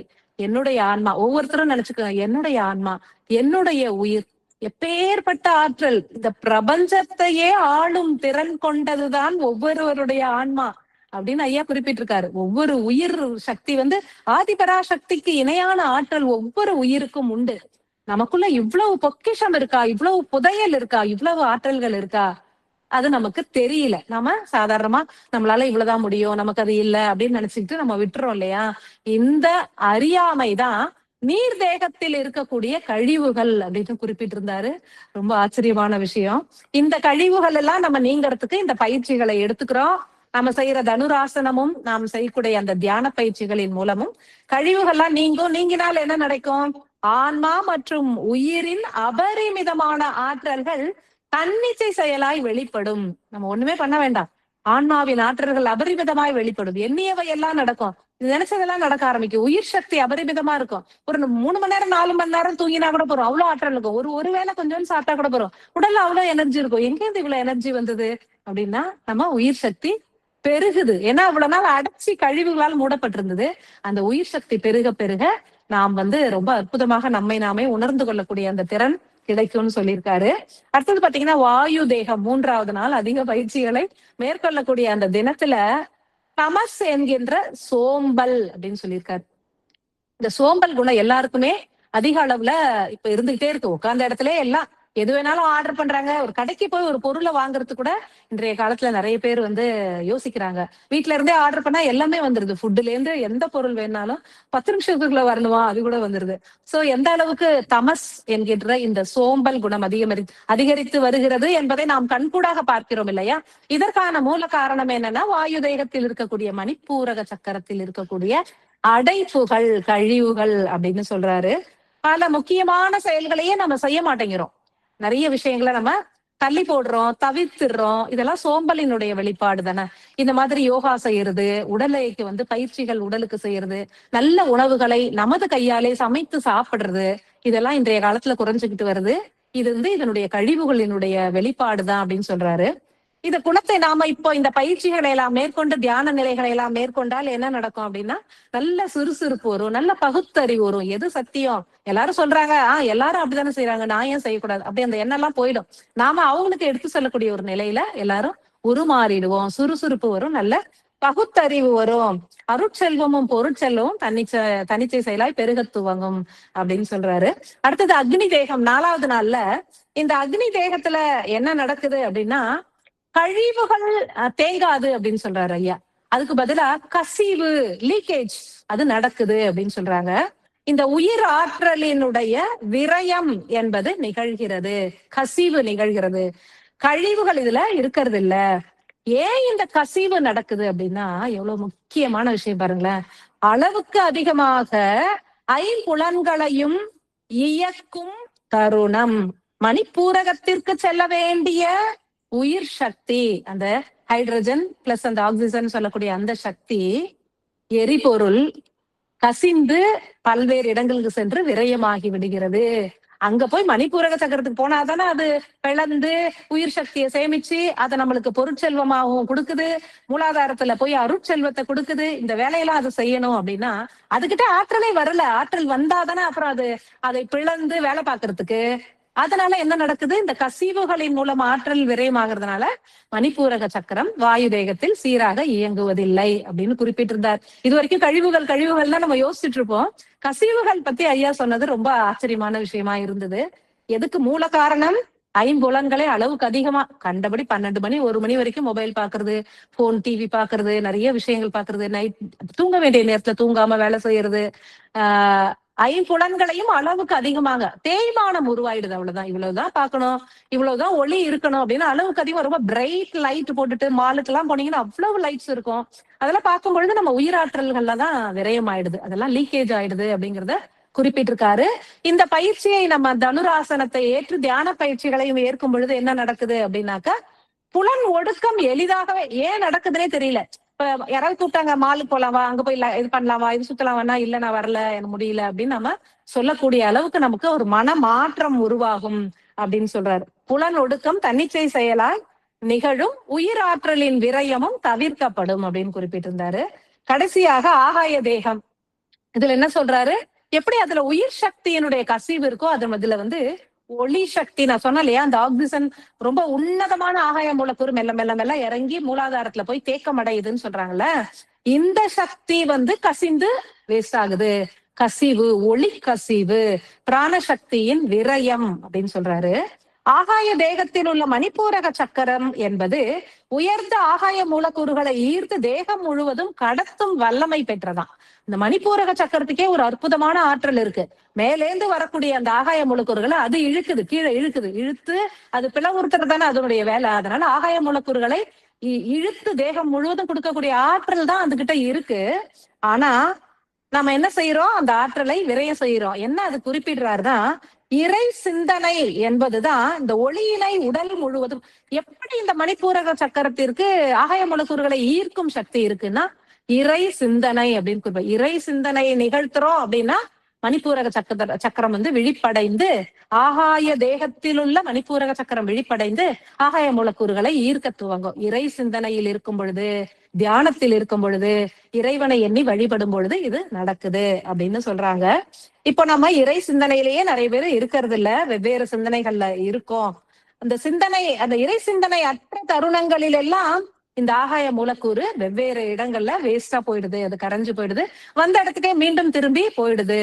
அது நம்ம யாருமே கவனிக்கல. இப்ப வாசல்ல வந்து நிக்கிறாங்க, ஒரு அம்பாள் தேவதை வந்து வாசல் நிக்கிற, கதவே திறக்கலன்னா அவங்க போயிடுவாங்க, லட்சுமி தேவி வராங்க, கதவு திறக்கலாம் போயிடுவாங்கலாம் சொல்றாங்கல்ல. இதுதான் இதனுடைய அர்த்தம். நம்ம இறை சிந்தனையில எவ்வளவு நேரம் இருக்கமோ அவ்வளவு நேரம் இந்த ஆகாய மூலக்கூறுகளை மணிப்பூரக சக்கரம் விரைந்து விரைந்து ஈர்த்து நம்ம மூலாதாரத்துக்கு அனுப்பும். மூலாதார சக்கரத்துல ஃபுல்லா அந்த ஆற்றல் சேமிக்கப்படும், உயிர் சக்தி, குண்டலினி சக்தி மேலேற்றம் நடக்கும், எல்லாருக்கும் எளிதாக முக்தி கிடைக்கும்ங்கிறதுல ஐயமே இல்ல. இது ரொம்ப தெளிவாக குறிப்பிட்டிருக்காரு ஐயா. இதனுடைய பலன் என்னன்னா இதேதான். இந்த பயிற்சிகளை எல்லாம் நம்ம செய்யும் பொழுது இறை சிந்தனையில இருக்கும் இல்லையா, 2 மணி நேரத்துக்கு ஒரு தடவை கம்பல்சரி உட்காரணும் அப்படின்ற மாதிரி ஐயா கொடுத்துட்டாரு. ஓடி வந்து உட்கார்ந்து இருக்கிறோம். இந்த இறை சிந்தனையிலேயே இருக்க மாதிரி இருக்கிறதுனால அருள் சக்தி பெருகும். அருள் சக்தி சொல்லக்கூடிய இந்த ஆகாய மூலக்கூறுகள், நுண்ணிய மூலக்கூறுகள் எளிதாக மணிப்பூரக சக்கரத்தினால் ஈர்க்கப்பட்டு மூலாதாரத்தில் சேமிக்கப்படுகின்றது அப்படின்னு சொல்லியிருக்காங்க. இன்னும் நிறைய விஷயங்கள் இருக்கு, பேசிக்கிட்டே போகலாம். கடைசியா ஒரே விஷயம், உணவு ஐயா குறிப்பிட்டிருந்தது. போன வாரம் எல்லாரும் கசப்பு சுவையை அதிகமாக சாப்பிட்டோம், நல்லெண்ணெய் சாப்பிட சொன்னாரு, எல்லாரும் சாப்பிட்டிருப்பீங்க. நிறைய மாற்றங்கள் தேகத்துல உருவாகி இருப்பதை உணர்ந்திருப்பீங்க. இந்த வாரம் ஃபுல்லா துவர்ப்பு சுவை சாப்பிட சொல்லியிருக்காரு ஐயா. எதுவும் குறிப்பிட்டு இத்தனை பயிற்சிகள் செய்யறாங்க பாவம், இதுவே போறோம், அதை அரைச்சு குடி இதை அரைச்சு குடின்னு சொல்லக்கூடாது. அவங்கள என்ன நம்ம சத்குரு ஐயா இல்லையா, அவருக்கு கருணை அதிகம் இல்லையா, அதனால துவர்ப்பு சுவையே சாப்பிடுங்க அப்படின்னு சொல்லி விட்டுருக்காங்க. துவர்ப்பு சுவை நமக்கு எல்லாருக்கும் தெரியும், நெட்ல போட்டாலே நிறைய கிடக்கும், எல்லாருக்குமே தெரியும். வாழைப்பூ, மாதுளம், அது மாதிரி நிறைய விஷயங்கள் இருக்கு. துவர்ப்பு சுவை உள்ள பொருட்களை எல்லாம் நம்ம கண்டிப்பாக நமது உணவுல சேர்த்து கொள்ளும் பொழுது அபரிமிதமான ஆற்றல்கள் கிடைக்கும். எப்படி எல்லாம் ஐயா நமக்கு வகுத்து கொடுத்திருக்காரு, எவ்வளவு அறிவியல் பூர்வமான விஞ்ஞான விளக்கங்களை கொடுக்கிறாரு. இன்னும் நுணுக்கமா நிறைய விளக்கங்கள் கொடுத்திருக்காரு. இன்னும் ரொம்ப நேரம் ஆயிடும் அதெல்லாம் பேசினா. அதனால எல்லாரும் சரணாகதத்துல இருந்து ஐயா சொன்னாரு, நான் செய்யறேன், அதுவே போதும். அது எல்லா வேலையை அதுவே பாத்துக்கோ. நம்ம தேகத்தை அவர்கிட்ட கொடுத்துட்டா அவர் எல்லாமே எப்படி முன்னாடி உன் சிரசை கொய்து கொடு எல்லாம் கேட்பாரு, இப்ப தேகத்தை கொடு அப்படின்னு சொல்லி கேட்டிருக்காரு. தேகத்துக்குள்ள இறங்கி மகா அகத்தியரையவே நம்ம வழிபட்டுட்டே இருக்கலாம். தொடர்ந்து மகா அகத்தியரையே வழிபட்டு கொண்டே இருக்கும் பொழுது உள்ளே சென்ற நம்ம சத்குரு அகத்தியரையாவும் அனைத்து தெய்வங்களும் பரிபூர்ணமாக இயங்கி கழிவுகளை எல்லாம் நீக்கி கசிவுகள் லீக்கேஜ் எல்லாம் அடைச்சி நம்மள வந்து ஒரு அற்புதமான சத்தியயுக வாசியாக மெல்ல மெல்ல மலர்த்தி கொண்டே வருகிறார்கள். அனைவருக்கும் நம்ம நன்றி சொல்லிக்கொண்டே இருக்க வேண்டும் ஒவ்வொரு நிமிஷமும். தொடர்ந்து இந்த வாரம் எல்லாரும் இந்த மஞ்சள் நிறம் கா, அந்த ஓசை சரிகமபால கா அப்படிங்கிற அந்த ஓசையை வெளிப்படுத்தக்கூடிய மணிப்பூரக சக்கரம், மஞ்சள் நிறத்தை உடைய அந்த மணிப்பூரக சக்கரம் ரொம்ப அற்புதமாக அகத்தியர் ஐயாவால அது கழிவுகள்லாம் நீங்கப்பட்டு கசிவுகள்லாம் அடைக்கப்பட்டு முழுமையாக தூய்மையுறுத்தப்பட வேண்டும், அதன் ஆற்றல்கள் நமக்கு முழுமையாக கிடைக்க வேண்டும் அப்படிங்கிற ஒரு பிரார்த்தனையிலேயே நம்ம எல்லாரும் இந்த வாரம் முழுவதும் இருக்கலாம். எல்லாரும் உணர்ந்து உணர்வுகளால் ஏற்று ஏற்று பயிற்சிகளை எல்லாம் தொடர்ந்து செய்துட்டு வரலாம். அடுத்த வாரம் வந்து மகா அகத்தியர் ஐயா இதனுடைய பலன் என்ன நடந்தது, எல்லாரும் எப்படி பண்ணோம் அப்படிங்கிறதையும் குறிப்பிடுவாரு. அதற்கு அடுத்த தொடர்ந்து வந்து சூரிய பகவான் வந்து அநாகத சக்கரத்தை பத்தி என்ன கொடுக்க போறாரு, ரொம்ப ஆவலா இருக்கு. எல்லாருமே நம்ம தொடர்ந்து ஒரு உன்னதமான மனநிலையில இருந்து இந்த பயிற்சிகளை எல்லாம் செய்யலாம். நன்றி. அனந்த கோடி அன்புகள். மிகவும் அற்புதமா. இப்போது நம்முடன் திரு தேவராஜா ஐயா அவர்கள் உரையாடுவார்கள். அனைவருக்கும் வணக்கம். அனைவருக்கும் வணக்கம். சங்கீதாமா கரெக்டா கேக்குதுங்களாமா? வாய்ஸ் கேக்குதுங்க ஐயா, கேக்குதுங்க. நம்ம வந்து இந்த சக்கரங்கள் ஏன் கிளீன் பண்றோம் அப்படின்றதுக்கு வந்து கொஞ்சம் ஒரு 5 மினிட்ஸ் பார்த்துடலாம். ஒரு தடவையும் சக்கர கிளீனிங் தான் இப்ப பண்ணிட்டு இருக்காங்க எல்லாருமே. ஸோ எதுக்காக கிளீன் பண்ணணும் அப்படின்றத வந்து 2-3 எக்ஸாம்பிள் பார்ப்போம். இப்போ ஒரு தெர்மல் பவர் ஸ்டேஷன் இருக்குன்னு வச்சுக்கோங்களேன். இப்போ மேட்டூர்ல இருக்கு, இல்லை வேற எங்கேயாவது இருக்கு அப்படின்னா அங்கே வந்து எலக்ட்ரிசிட்டி ப்ரொடியூஸ் பண்ணுவாங்க, உற்பத்தி பண்ணுறாங்க. அதை வந்து இப்போ சென்னைக்கு கொண்டு வரணும்னு வச்சுக்கோங்களேன். அந்த கிரிட் வழியாக வரும். கிரிட் வழியாக வர்றப்ப அது வந்து ஹை வோல்டேஜாக மாற்றி கொண்டு வருவாங்க. 20,000 வோல்டேஜ் இது மாதிரி ஹை வோல்டேஜாக மாற்றி சென்னைக்கு வரும். மேட்டூர்ல இருந்து சென்னை வரணும் அப்படின்னு சென்னை ஒரு இடத்துல இருக்கும். சென்னையில இருந்து உங்க ஸ்ட்ரீட்டுக்கு வரணும் அப்படின்றப்ப அங்க ஒரு ஸ்டெப் டவுன் பண்ணுவாங்க. அந்த 2000 வோல்ட்டா வர்றதை வந்து 440 வோல்ட்டா சென்னையில ஒரு இடத்துல ஸ்டெப் டவுன் பண்ணி திருப்பி வந்து உங்க தெருவில் இருக்க டிரான்ஸ்ஃபார்மருக்கு வந்து அந்த 440 வோல்ட்ல வரும். அதை வந்து மறுபடியும் ஸ்டெப் டவுன் பண்ணும் வீட்டுக்கு வர்றப்ப அந்த 230 வோல்ட்டு. ஸோ அந்த ரேஞ்சுக்கு வந்து வீட்டுக்கு கொண்டு வருவாங்க. ஸோ அதையும் ஒரு ஃபீஸ் எல்லாம் வச்சிருப்பாங்க. அதுக்கு மேலே போகணும். சில நேரில் நம்ம வீட்டில் பார்த்தீங்க அப்படின்னா லோ வோல்டேஜ் ஆகிடும். லோ வோல்டேஜ் ஆச்சுன்னா என்ன லைட்லாம் சரியாக எரியாது, மினுக்கு எரியும், ஃபேனு ரொம்ப ஸ்லோவாகும், இது மாதிரி விஷயங்கள் இருக்கும். இது அந்த டிரான்ஸ்ஃபார்மர் உங்கள் வீட்டு பக்கத்தில் தெருவுக்கு பக்கத்தில் இருக்க டிரான்ஸ்ஃபார்மர் லோ வோல்டேஜ் ஆயிடுச்சு அப்படின்னா ஸ்டெப் டவுன் ரொம்ப பண்ணிடுச்சு அப்படின்னா அது கரெக்டாக க்ளீன் பண்ணணும். ஒரு டிரான்ஸ்ஃபார்மர் இருக்குன்னா நீங்கள் பார்த்துருக்கலாம், தெருவில் மாதத்துக்கு ஒரு தடவையோ 2 மாதத்துக்கு ஒரு தடவையோ வந்து ஆயிலெலாம் மாற்றி அந்த டிரான்ஸ்ஃபார்மரெல்லாம் க்ளீன் பண்ணுவாங்க. ஷட் டவுன்லாம் கொடுப்பாங்க மாதத்துக்கு ஒரு தடவை. இது மாதிரி எதுக்கு இந்த ஷட் டவுன்லாம் கொடுக்குறாங்க அப்படின்னு பார்த்தீங்கன்னா அந்த டிரான்ஸ்ஃபார்மரை வந்து க்ளீன் பண்ணணும். அந்த ஆயில் மாற்ற வேண்டிய விஷயங்கள் இதெல்லாம் பண்ணணும். ஸோ அதை க்ளீன் பண்ணலை அப்படின்னா இது மாதிரி லோ வோல்டேஜ் ஆகிடும். ஸோ அது மாதிரி தான் இப்போ 99% மக்களுக்கு வந்து லோ வோல்டேஜ் ஆகிடுச்சு, ஹை வோல்டேஜாக வருது. அந்த சக்கரங்களில் உள்ள கிளீனிங் இல்லாதனால தான் லோ வோல்டேஜ் ஆகி நிறையா விஷயங்கள் நடக்குது. மேலேருந்து வர்ற முழு எனர்ஜியும் ஒவ்வொரு சக்கரங்களுக்கும் போய் சேரல, அதனால லோ வோல்டேஜ் ஆயிடுச்சு. ஸோ அதனால தான் அந்த சக்கரங்கள் வந்து முழுமையாக வந்து அதனால செயல்பட முடியல. ஸோ அதனால ஃபஸ்ட்டு வந்து இப்போ வந்து எல்லா சக்கரங்களையும் வந்து க்ளீன் பண்ணுறது தான் ரொம்ப முக்கியன்றதுனால ஃபஸ்ட்டு க்ளீன் பண்ணிட்டு இருக்காங்க.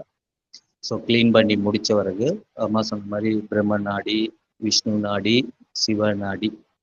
இந்த சிவ நாடி அதெல்லாம் அம்மா வந்து திருப்பி வந்து பின்னாடி ரொம்ப தெளிவாக இதெல்லாம் முடிச்சுட்டு சொல்லுவோம். பிரம்ம நாடி என்ன பண்ணும், விஷ்ணு நாடி என்ன பண்ணும், சிவநாடி முழுமையா வந்து மூலாதாரத்துல வந்து சிவநாடி வளர்ந்து வந்து நின்னவருக்கு தான் குண்டலி சக்தி வந்து மேலே எழும்பவே ஆரம்பிக்கும். அது முழுமையா வளர்றதுக்கு முன்னாடியே நீங்க என்ன குண்டு வாசி பண்ணாலும் எது பண்ணாலும் குண்டலி சக்தியை தான் ஏனாது. ஸோ அதனால ஃபர்ஸ்ட் கிளீன் பண்றோம். கிளீன் பண்ணிட்டு அம்மா இப்போ ஒரு விஷயம் சொன்னாங்க, மேல இருந்து வர்ற கழிவுகள். ஸோ பிரபஞ்சத்துல இருந்து வந்த ஆற்றல்கள் வந்து மனிதர்களுக்கு மட்டும் வராது, எல்லா இந்த பூமியில இருக்க எல்லா உயிர்களுக்கும் சேர்ந்து தான் வரும். ஸோ அந்த ஆற்றல்ல மனிதனுக்கு தேவையான ஆற்றலை மட்டும்தான் இந்த சகசிரார சக்கரம் வந்து பிரிச்சு கீழே இறக்கும். மற்றதெல்லாம் வந்து ஃபில்டர் பண்ணிடும். அந்த சக்கரமே ஃபில்டர் பண்ணிட்டு மனிதனுக்கு தேவையான ஆற்றலை மட்டும்தான் கீழே இறக்கும், சகசிரார இறக்கும். அதே மாதிரி குண்டலினி சக்தி கீழே இருந்து மேலே ஏறுறப்ப இந்த சக்கரங்கள்லாம் கிளீனா இல்லைன்னு வச்சுக்கோங்களேன். அதே மாதிரி மேல இருந்து வர்றப்ப சகசிரார சக்கரம் வந்து கிளீன் ஃபில்டர் பண்ண முடியல அப்படின்னா நிறைய பிரச்சனைகள் வந்துடும் உங்களுக்கு. ஏன்னா நிறைய தேவையில்லாத ஆற்றல்கள்லாம் உங்களுக்குள்ள வரும், அதனால நிறைய பிரச்சனைகள் வரும். அதே மாதிரி கீழே இருந்து மூலாதாரத்துல இருந்து குண்டலினி சக்தி மேலே ஏறுறப்ப இந்த சக்கரங்கள்லாம் வந்து கிளீனா இல்லைன்னு வச்சுக்கோங்களேன். இப்போ வந்து இந்த சக்கரங்கள்லாம் கிளீன் பண்ணாமையே ஒருத்தர் வந்து குண்டலி யோகா பண்றாரு, வாசி யோகம் பண்றாரு, இதெல்லாம் பண்ணினாங்க அப்படின்னா உடல் உபாதைகள் ஏற்படும். சில பேர்த்துக்கு பைத்தியம் பிடிச்சிடும்.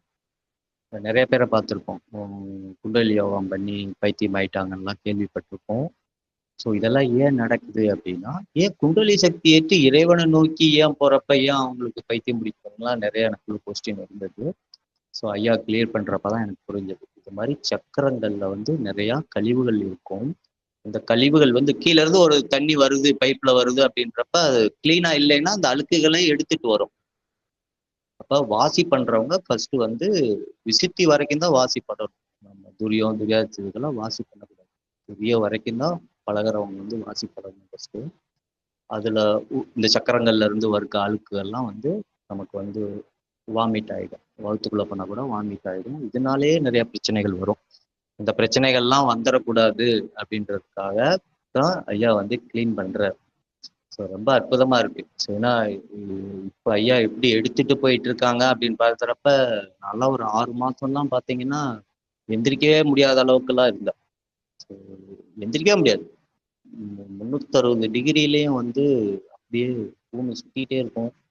செவுத்த பிடிச்சிட்டு தான் 6 மாசம் தான் என்னால் நடக்கவே முடியல. ஏன் அப்படின்னா அந்த கழிவுகள் அந்த விசுத்தியை தாண்டி மேலே போயிடுச்சுன்னா அது மாதிரி ப்ராப்ளங்கள் எல்லாம் உண்டு பண்ணி. அதனால ஃபர்ஸ்ட் வந்து சக்கரங்களை வந்து கிளீனிங்ன்றது வந்து ரொம்ப ரொம்ப இம்பார்ட்டன்ட். எப்படி மேலே இருக்க வர ஆற்றல்கள் வந்து சகசிரார சக்கரம் வந்து கிளீனா இல்லை, அது கரெக்டான அது வேலையை பண்ணல அப்படின்னாலும் நிறைய பிரச்சனைகள் வரும். அதே மாதிரி நம்ம வந்து மேல இருந்து இறங்கின சக்திகளை எல்லாம் நம்ம குண்டலி சக்தியா திருப்பி மூலாதாரத்துல இருந்து மேலே ஏத்துறப்பையும் சக்கரங்கள் கிளீனா இல்லைனாலும் உங்களுக்கு வந்து நிறைய ப்ராப்ளங்களை உண்டு. அதனால இந்த சக்கரங்கள் கிளீனிங் தான் வந்து ஆன்மீகத்துல ரொம்ப முக்கியம். ஃபர்ஸ்ட் ஆன்மீகத்துக்குள்ள இருக்கிறோம் வந்துட்டோம் அப்படின்னாலே இந்த சக்கரங்கள் கிளீனிங் வந்து ரொம்ப முக்கியம்.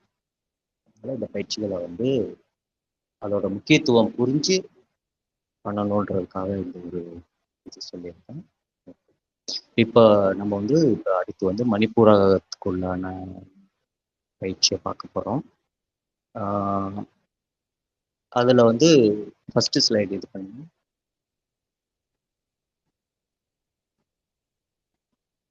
ஸோ உங்களுக்கு வந்து எளிமையாக இருக்கணுன்றதுக்காக ஒரு பெல் அடிக்கும். நீங்கள் இந்த டைம் கவுண்ட்டு எவ்வளோ நேரம் ஹோல்டு பண்ணணும் இதெல்லாம் வந்து நீங்கள் வருத்தமே பட வேணாம்.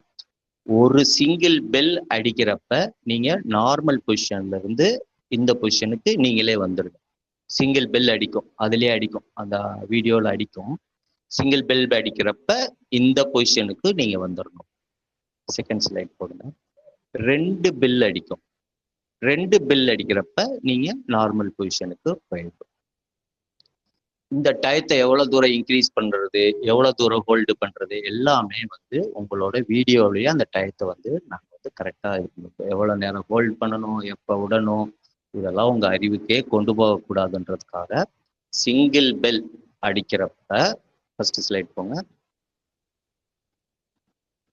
இதுக்கு இந்த பொசிஷனுக்கு நீங்கள் போயிடுங்க. 2 பெல் அடிக்கிறப்ப ரெண்டாவது ஸ்லைட் போங்க. ரெண்டாவது பொசிஷனுக்கு பண்ணுங்க. இவ்வளோதான். இந்த பயிற்சி வந்து எத்தனை தடவை பண்ணணும் எல்லா அக்கௌண்ட்டுமே அந்த வீடியோவை ரன் பண்ணி விட்டுட்டு நீங்கள் இதோட ட்ராவல் பண்ணீங்கன்னாலே போதும். இப்போ சிங்கிள் பெல்லுக்கும் டபுள் பெல்லுக்கும் இடையில வந்து சில பேர்னால ரொம்ப நேரம் ஹோல்டு பண்ண முடியலனாலும் ரிலாக்ஸ் பண்ணிட்டு திருப்பி ஹோல்டுக்கு போங்க. டபுள் பெல் பண்ணுறப்ப நார்மல், டபுள் பெல்ல ட்ரை பண்ணாதீங்க. சிங்கிள் பெல்ல எவ்வளோ நேரம், இப்போ ஒரு 6 செகண்ட் 7 செகண்ட் நிற்க முடியல, உங்களால் 1 செகண்ட் தான் நிற்க முடியுதுனாலும் ரிலாக்ஸ் பண்ணிட்டு திருப்பி டபுள் பெல் அடிக்கிற வரைக்கும் ட்ரை பண்ணிட்டு இருங்க. டபுள் பெல் அடித்த வரைக்கும் ரிலாக்ஸ் பொசிஷன் போயிடும். சிங்கிள் பெல் அடிக்கிறப்ப ஹோல்டு பண்ணுவீங்க. செகண்ட் பெல் 2 பெல் அடிக்கிறப்ப நார்மல் பொசிஷனுக்கு வந்துடுவீங்க. ஸோ இது வரைக்கும் பண்ண பயிற்சிகள் வந்து ஒன்றும் பிரச்சனை இல்லை, சாப்பாடு லைட்டாக இருந்தாலும் போகும். ஆனால் இப்போ வயிறு தொப்புள் அது கீழே அமுங்கணும், கீழே ப்ரெஸ் பண்ணுறதுனால சாப்பாடுல வந்து கொஞ்சம் நீங்கள் நார்மலாக சாப்பிட்றத விட கொஞ்சம் பாதி சாப்பாடாக எடுத்துக்கிங்க. பசிக்குதுன்னா கூட நீங்கள் ஒரு பயிற்சி இப்போ 12 மணி இதுக்கு பயிற்சி பண்ணுறீங்க, 2 மணிக்கு பண்ணுறீங்க, நீங்கள் 12 மணி பயிற்சி முடிக்கிறதுக்கே 12:30 ஆகிடும். ஸோ அதுக்கப்புறம் நீங்கள் ஹெவியாக சாப்பிட்டீங்கன்னா 2 மணி பயிற்சி பண்ணுறதுக்கு கஷ்டமாயிடும். அப்போ முடிஞ்ச அளவுக்கு இந்த வாரம் வந்து லிக்விட் கஞ்சி, தயிர் சாதம் இது மாதிரி கொஞ்சம் சீக்கிரமாக வெடிக்கிற மாதிரி சாப்பாடு வச்சுக்கோங்க. இல்லை சாலிட் தான் சாப்பிடுவீங்க அப்படின்னா கொஞ்சம் அரைவாசி வகுத்தை விட கொஞ்சம் கம்மியாக சாப்பிட்டுக்கோங்க. 12:30க்கு முடிச்சுட்டு கொஞ்சம் சாப்பிட்டுட்டு திருப்பி 2 மணி பயிற்சி முடிச்சுட்டு கூட நிறைய சாப்பிடணும்னு நினைக்கிறவங்க பசி இருந்ததுன்னா அந்த டயத்துல கூட சாப்பிட்டுக்கீங்க. நிறைய சாப்பிட்டு பண்ணீங்கன்னா இந்த பயிற்சி பண்ண முடியாது, ரொம்ப கஷ்டமா இருக்கும். காலையில பண்றீங்க, ஈவினிங் பண்றீங்க, வேலைக்கு போறவங்களுக்கு பிரச்சனை இல்லை. 7 தடவையும் பயிற்சி பண்றவங்க இந்த சாப்பாட்டு விஷயத்துல கொஞ்சம் ஜாக்கிரதையா இருந்துக்கணும். ஏன்னா ஃபுல்லா சாப்பிட்டுட்டீங்கன்னா ரொம்ப வயிறு வலி வந்துடும். உங்களால அந்த பயிற்சியில வந்து ஃபோக்கஸ் பண்ண முடியாது. அதனால பாதி வயிறு, முடிஞ்ச அளவு லிக்விடு. அந்த 12:30 பயிற்சி முடிஞ்சதுமே சாப்பிட்டுட்டீங்கன்னா தான் அடுத்த ஒரு 2 மணி பயிற்சிக்கு உங்களுக்கு டைம் கரெக்டாக இருக்கும். அதனால அது கொஞ்சம் சாப்பாட்டில் கொஞ்சம் கவனமாக பார்த்துக்கிங்க. ஸோ மற்றபடி உங்க உணர்வே உங்களுக்கு சொல்லும் எவ்வளோ சாப்பிடணும் அதெல்லாம். ஆனால் எப்பயும் சாப்பிட்றத விட இந்த வாரம் மட்டும் பாதி அளவுக்கு சாலிடாக சாப்பிட்டாலும் சரி, லிக்யூடாக சாப்பிட்டாலும், லிக்யூடு ஓகே ஒரு 1 ஹவரில் இதாகிடும். சாலிடாக சாப்பிட்டீங்கன்னா நீங்கள் நார்மலாக சாப்பிட்றதுல பாதி சாப்பாடு அந்த அளவுக்கு சாப்பிடுங்க. 2 தடவை கூட சாப்பிட்டுக்கிங்க. 12:30க்கு முடிஞ்ச வரைக்கு ஒரு தடவை கொஞ்சமாக சாப்பிட்டுக்கிங்க. ஸோ 2 மணி பயிற்சி முடிச்சுட்டு கொஞ்சம் கூட சாப்பிட்டுக்கிங்க. அது மாதிரி கூட பிரித்து சாப்பிட்டுக்கிங்க. மெயினாக அதுதான் இந்த பயிற்சியில் வந்து சிங்கிள் பெல் அடிக்கிறப்ப ஹோல்டை ட்ரை பண்ணுங்க. ஃபர்ஸ்ட் பேஜ் போங்க.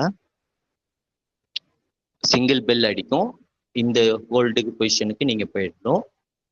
டபுள் பெல் அடித்த பிறகு இந்த பொசிஷனுக்கு வந்துடும். ஓகே, இவ்வளோதான் இதில்.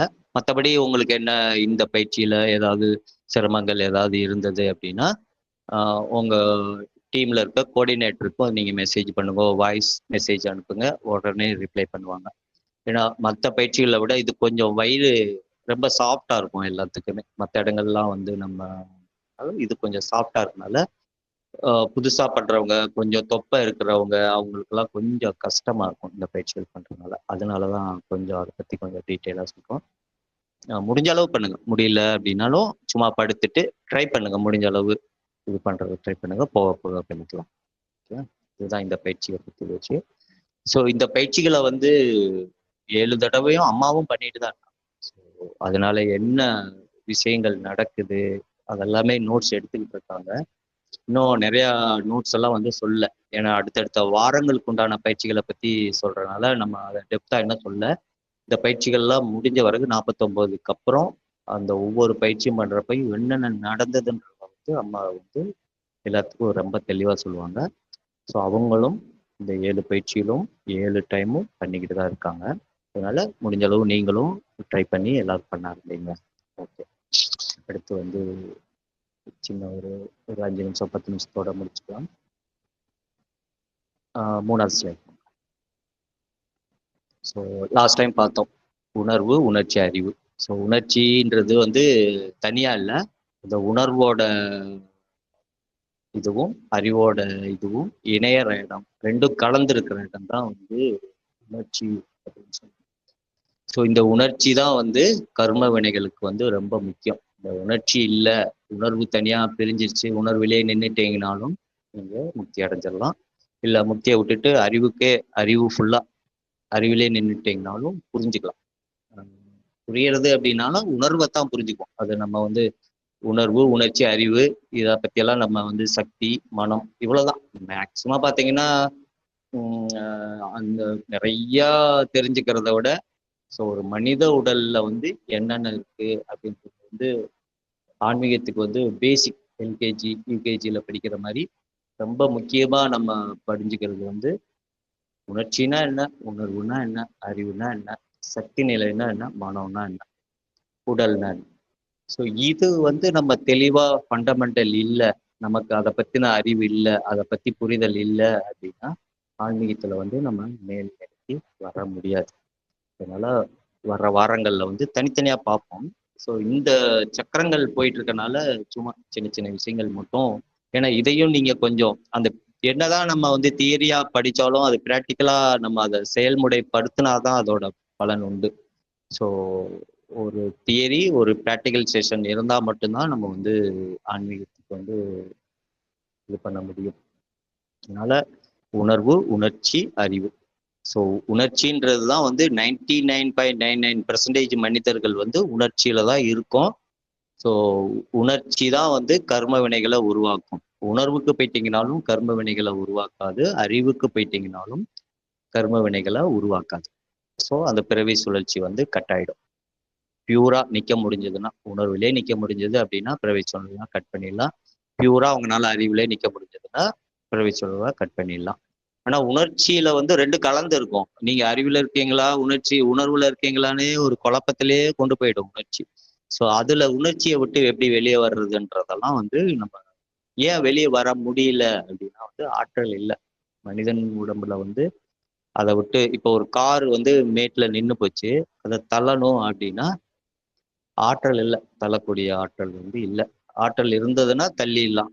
ஆற்றல் இல்லாதனால அது கொஞ்சம் பிரேக்ல இருந்து கால் எடுத்தாலும் கீழே தான் வருது. ஸோ ஆற்றல் இல்லை. ஆற்றல் இல்லாதனால தான் இந்த உணர்ச்சியில இருந்து வெளியே. இப்போ நீங்க கோவப்படக்கூடாது அப்படின்னு நினைச்சீங்கன்னா உங்க உடல் சக்தி நிலை அதிகப்படுத்தினா மட்டும்தான் நீங்க கோவப்படாம இருக்க முடியும். இப்ப யாராவது உங்களை வந்து காலில் மிதிச்சிட்டாங்க அப்படின்னா உடனே உங்களுக்கு கோவம் வருது அப்படின்னா அந்த வலியை தாங்கிக்கூடிய சக்தி உங்ககிட்ட இல்லை. அந்த வலியை தாங்கிக்கூடிய சக்தி உங்ககிட்ட இருந்தது அப்படின்னா நீங்க கண்டிப்பா அந்த கோபன்ற உணர்ச்சியில இருந்து வெளியே வந்துடலாம். இது மாதிரிக்கா ஒவ்வொரு உணர்ச்சியில இருந்தும் நம்ம வெளியே வரணும் அப்படின்னாவே சக்தி நிலை இல்லை, பத்துல. அதனாலதான் சக்தி நிலை பத்தாதனாலதான் நம்ம வந்து உணர்வையும் அறிவையும் தனியா பிரிக்கவே முடியல. அது உணர்ச்சியிலேயே இருக்கு. சக்தி நிலை பத்தாதனாலதான். சக்தி நிலை உங்களுக்குள்ள வர வர வர உணர்வு தனியா பிரிஞ்சிரும், அறிவு தனியா பிரிஞ்சிரும். அப்ப சக்தி நிலை வந்து உங்கள் உடலுக்குள்ள வரணும் அப்படின்னாவே கண்டிப்பா வந்து சக்கரங்கள் வந்து கிளீனா இருந்தா மட்டும்தான் அது நடக்கும். அதனால கிளீனிங் தான் ஃபர்ஸ்ட். இந்த கிளீனிங்க்கு அவங்களே கிளீன் பண்ணன்னு சொல்றாரு. அகத்தியர் வந்து மணிப்பூரகத்துல வந்து இருக்காரு அப்படின்னா புரிஞ்சுக்கங்க எவ்வளவு முக்கியமான சக்கரம் மணிப்பூரக சக்கரம் என்பது. அணுப்பிளவு நம்ம சாப்பிட்ற சாப்பாடு, நம்மளோட தண்ணி குடிக்கிற தண்ணி, எல்லா ஆற்றல் மேல இருந்து இறங்குற பிரபஞ்சத்துல இருந்து நம்ம சாப்பிட்ற சாப்பாட்டுல மட்டும் நம்ம ஏங்கிட்டு இல்லைல்ல. அதை நல்லா எல்லாரும் புரிஞ்சுக்கணும். மேல இருக்கிற இறங்கிட்டு இருக்கிற சக்திகளும் நம்ம உடம்பை இயக்கிட்டு இருக்கு. அதை பற்றியெல்லாம் நம்ம பின்னாடி தெளிவாக பார்ப்போம். நம்ம சாப்பிட்றது ஜீரணம். ஸோ ஜீரணம் சரியா ஆகலை, சரியா வந்து அணுப்பிளவுகள் நடக்கலை அப்படின்னாவே கழிவுகள் நிறையா உருவாகிடும். அப்போ இந்த மணிப்பூர மெயின் வந்து இந்த பிளவு வந்து கரெக்டாக நடந்துடும். ஆற்றல் வந்து அடுத்த சக்கரத்துக்கு போகுதா போகலையான்றதை விட ஃபர்ஸ்ட் இந்த சக்கரம் வந்து கரெக்டா எல்லாத்தையும் பிரிச்சிருச்சா, நம்ம போட்ட சாப்பாட்ட எல்லாத்தையும் அது ஜீரணம் பண்ணிடுச்சா அப்படின்றது ரொம்ப முக்கியம். ஜீரணம் பண்ணிடுச்சு அப்படின்னா உங்களுக்கு வந்து நோய்கள் வந்து கம்மியா வரும். நீங்க சாப்பிட்ட சாப்பாடு ஜீரணம் ஆகலை அப்படின்னா டிசென்ட்ரியாவும் வாமிட்டாவும் ஆகும். அப்ப நீங்க என்னதான் சாப்பிட்டாலும் அதோட வேஸ்ட் ஆயிடும். எனர்ஜி வந்து சக்தி நிலைகள் வந்து இப்படியெல்லாம் வேஸ்ட் ஆகும். அதனால வந்து சக்கர கிளீனிங்ன்றது வந்து ரொம்ப ரொம்ப முக்கியம். அதுல இந்த மணிப்பூரக சக்கரம்ன்றது வந்து ரொம்ப முக்கியம். அதனால இந்த பயிற்சிகள் வந்து கொஞ்சம் கஷ்டமா தான் இருக்கும். மற்ற பயிற்சிகளை விட இது கொஞ்சம் கஷ்டமா இருக்கும். அதனால கொஞ்சம் சிரமம் பார்க்காம பண்ணுங்க. 4வது ஸ்லைட் போகலாம். ஸோ உணர்ச்சினாவே அறிவு பிளஸ் உணர்வு ரெண்டும் கலந்தது அப்படின்னு சொன்னோம். ஸோ மொத்தமே நமக்கு வந்து ஆணவம், மாயை, கண்மம் 3 கழிவு தான் சொல்லியிருக்காங்க. இந்த கழிவு எப்படி உருவாகுது அப்படின்றதுக்கு ஒரு சின்ன ஒரு சார்ட்டு. உணர்ச்சியில தான் இருக்கும். அந்த உணர்ச்சியில அறிவு கம்மியா இருந்து உணர்வு அதிகமா இருந்ததுன்னா, அறிவு கொஞ்சமாகவும் உணர்வு அதிகமாகவும் அந்த உணர்ச்சியில இருந்ததுன்னா அது மாயையை உருவாக்கும். மாயை எது உங்களுக்கு கொடுக்கும்? அறியாமையை உருவாக்கும். சில பேரெல்லாம் வந்து பாத்தீங்கன்னா பயிற்சி பண்ணனே உடனே அகத்தியர் வந்து எனக்கு பேர் கொடுத்துட்டாரு, என்னை வந்து இந்த பூஜை பண்ண சொன்னாரு, அந்த பூஜை பண்ண சொன்னாரு அப்படின்லாம் வருவாங்க. ஸோ இது வந்து உணர்வு நிலை கொஞ்சம் அதிகமா இருக்கு. உணர்வு நிலைக்கெல்லாம் போகல, முழுசா இறைவனை உணர்வுக்கு போகல. இது வந்து ஆர்வ நிலை. அந்த உணர்வு நிலை வந்து அந்த உணர்ச்சியில வந்து கொஞ்சம் அதிகமாயிடுச்சுன்னு அர்த்தம். ஸோ இந்த நிலையில வந்து திருப்பியும் மேல்நிலை பண்ணணும். அடுத்தவங்களுக்கு போயிட்டு இந்த பூஜை பண்ணுங்க அந்த பூஜை பண்ணுங்கலாம் சொல்லிட்டு உங்க டயத்தை வேஸ்ட் பண்ணிடுங்க. அகத்தியர் வந்து எனக்கு பேர் கொடுத்துட்டாரு அப்படின்லாம் வந்து ஒரு மாயையில மாட்டிக்காது. அறிவு நிலை கம்மியா இருக்குன்னு அர்த்தம் அந்த இடத்துல. ஸோ உணர்வு நிலை முழுசா இருக்கிறது வேற, உணர்வு நிலையில கொஞ்சம் அறிவு கலந்து இருந்துச்சு அப்படின்னா அது மாயை கர்மங்களை உருவாக்கும். மாயை உருவாக்கும். மாயை வந்து உங்களுக்கு அறியாமைன்றத உருவாக்கும். இப்ப அதே உணர்ச்சியில அறிவு அதிகமாயிடுச்சு, நிறைய படிச்சுட்டாங்க, நிறைய மெமரி வச்சுட்டாங்க, ஒரு 4 புக்கை 10 புக்கெல்லாம் படிச்சு பயங்கரமா எக்ஸ்பிளைன் பண்ண ஆயிடுச்சுட்டாங்க ஆனா அது கூட கொஞ்சம் தான் உணர்வு இருக்குது அப்படின்னா அவங்களுக்கு வந்து அகங்கார கழிவுகள் உருவாகும். அதுதான் ஆணவம் மாறும்.